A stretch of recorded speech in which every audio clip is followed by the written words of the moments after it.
Welcome to another edition of Tuscaloosa Talks. I am with the Executive Director of the Tuscaloosa Symphony Orchestra, Natassia Perrine. Natassia, glad to have you here. Thank you for having me. Now, first, before we jump into the celebration on the river, which is our 4th of July celebration, why don't you tell the people of Tuscaloosa a little bit about yourself? Sure. So I am a UA graduate. I got my undergrad in advertising and vocal performance, and then came back for a master's in music ed. And I actually started my teaching career here at Central. I was a Falcon. Go The Falcons. choir director The there for Central 2 years. Falcons. That's right, the Falcons. And then I went to Providence, Rhode Island, and taught there for a couple of years. And then most recently was in New Orleans, Louisiana, where I taught elementary music for 5 years, and came back last year to take on the TSO. And it has been a phenomenal year, and I'm so happy to be back in Tuscaloosa. Well, you are getting great reviews across the board, and thank you for your service. A city of our size to have a symphony orchestra is remarkable, Yes, it is. and it's something we should all be proud of. Okay, since we were talking about New Orleans initially, where's your favorite place to eat in New Orleans? I have to say Brennan's. Okay, It's delicious. if I go there, what should I get? Oh, you have to try the shrimp etouffee. Can't go wrong. Hey, it's even fun to say etouffee. That's right. And yeah, you can enjoy ordering it as well. All right. Well, back to the symphony itself. One of the great things about Tuscaloosa Amphitheater is that every 4th of July since we've opened it, except 1 year because of COVID, we've had the celebration on the river, which is the fireworks that culminate around 8:55, 9 o'clock. But to me, the most fun is when the orchestra plays. Tim Parker was really the brainchild and really brought this to our attention to help us make it happen.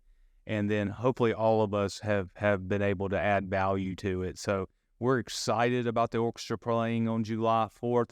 What can we expect from Tuscaloosa's orchestra?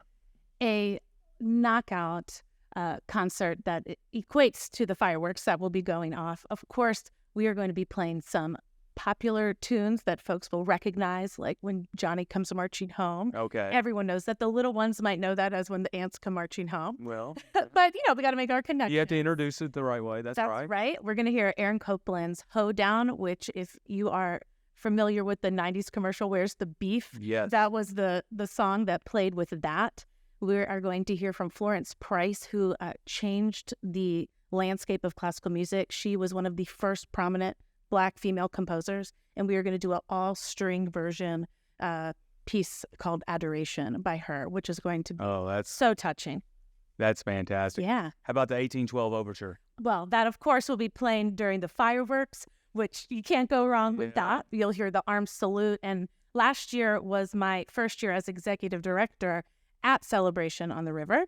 And when we play the Armed Forces salute and everybody stands up for their respective service, it is so touching and so moving. And that, for me, is one of the things I'm looking forward to most. Now, a concert, fireworks, this has to cost $10, $20, $30. How much does this cost? Mayor Maddox, this concert is free. Free? Are you telling me you get all of this for free? You got it. In all seriousness, it is free. It's for the public. It is. And, hopefully people will get excited from what they hear and want to come hear us again. And what else is free is all tickets to TSO concerts throughout the year for students are absolutely free, because we are trying to get more kids and families into the concert hall. It is we always talk about having events for the family. It is certainly something great to experience. It is really, we talked about it earlier, we touched on it earlier about a city our size having a symphony. Talk about how rare that really is. Well, we truly are a gem, not just in West Alabama, but in the state and in the region. Having a symphony orchestra really increases value culturally and helps bring people to the city and helps keep them there, and really is a huge boost for our economy. And so it's exciting that not only can we make beautiful music, but that we can help our neighbor and our fellow business person with our art. Well, I remember one of my early years being mayor was we were in Austria recruiting a company, and we eventually got their affiliate here to Tuscaloosa. But one of the things we discussed with them and they were interested in was our symphony, and knowing that they could bring their expatriates here, have an amenity like that they were used to. That helps sells our community. Not only does it add quality of life, it's really good for economic development too. That's right. So The symphony itself always has a full year. One of the programs that you do, I believe, in September is a veterans program. That's right. Will you touch on that? I would love to. So that program is going to be called Land of the Free, and we are holding it on September 11th. And we will be honoring our veterans by collaborating with Los Angeles-based photographer and multimedia artist Nicholas Bardenay. And he does these things called visual concertos. So he takes his photography and or those that he has obtained, and he choreographs them to grand orchestral masterpieces. And so we have chosen to use some American composers like Samuel Barber and Aaron Copland, and audience members will get to see really stunning imagery of World War I and World War II. And then, we have the Land of the Free because of those brave soldiers.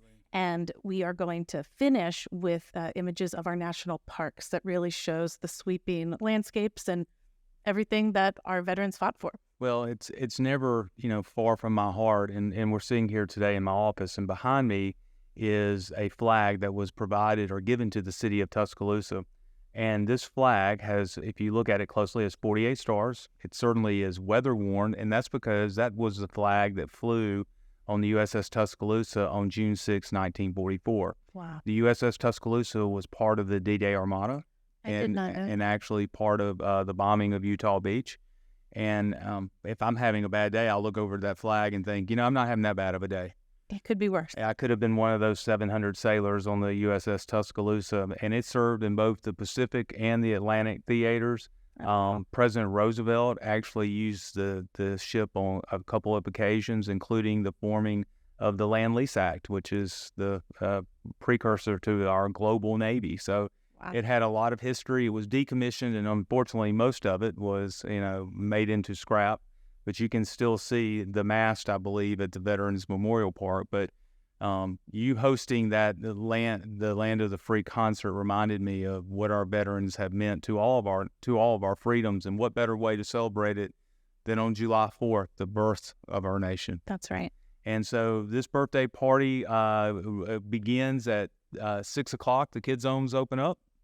At 7 o'clock, the best DJ ever will be performing. I think at 7 o'clock we'll go on live at the amphitheater.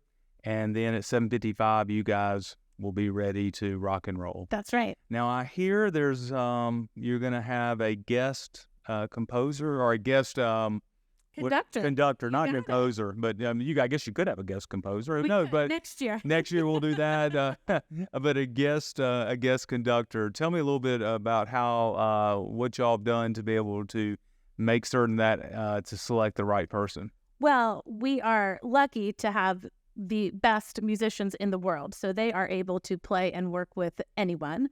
And we are raising money for our 23-24 season, The Sounds of Triumph. And one way we are doing that is we decided to have a live auction to get our community involved. And one lucky member of Tuscaloosa is going to conduct a piece on the 4th of July at the Tuscaloosa Amphitheater, right? A song or two before the fireworks. And that is America the Beautiful.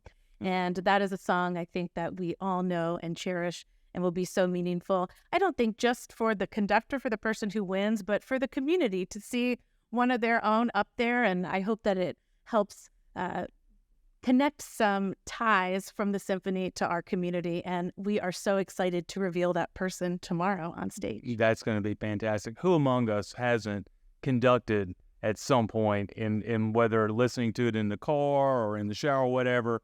There's going to be a lot. I bet you've had a lot of talented applications. Oh, absolutely. Absolutely. Well, y'all will be wowed when you see who got the bid. We can't wait. Another reason why to come out to this amazing free show at Tuscaloosa Amphitheater. We appreciate what the Symphony Orchestra does for our community. I certainly would be remiss if I didn't thank our team at Arts and Entertainment who help, who make everything happen with Celebration on the River. And then all the sponsors who make it happen. Yeah. Our community, everybody who's involved, from city team members to the orchestra to all of our sponsors. It's a great way to celebrate our nation's birthday here in Tuscaloosa. That's right. Thank you for what you do every single day. You have one of the best names in the city, so we're good. There's no doubt. You're doing a great job. Thank you so much. Thanks for supporting us. It means a lot to us. Hey, it's one of those easy things. Thank y'all for the great job that you do. This has been a July 4th version of Tuscaloosa Talks.